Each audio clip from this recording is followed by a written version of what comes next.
Algebra. Hi, MaskedMathsEZ. Solving for x. Whenever we're solving, we must find the positive unknown value, for example x, and therefore we must find x is equal to something. X plus 6 is equal to 4. All we have to do is minus 6 both sides to find out what x is on its own.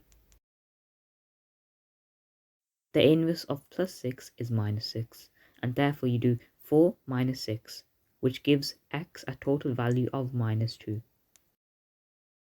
Since x is equal to minus 2, we can substitute. Minus 2 plus 6 will give you 4, and therefore this shows that x is equal to minus 2.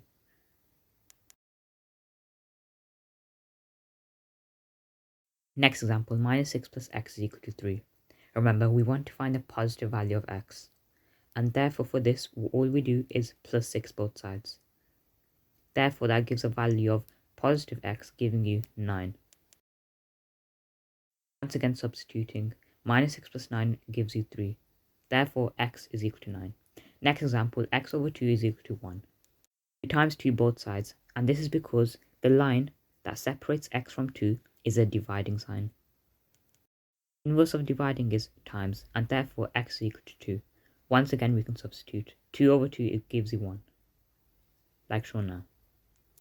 Next example, 4x plus 1 over 7 minus 3 gives you minus 2. First we must plus 3 both sides, and that gives you minus 2 plus 3, which gives you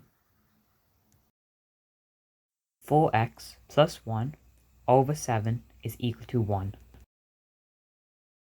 And now you times by 7 both sides.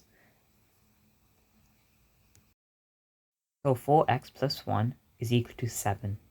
And now you minus 1 both sides to get 4x on its own. And that gives you 4x is equal to 6. Divide by 4 each side, x equals 1.5. See ya.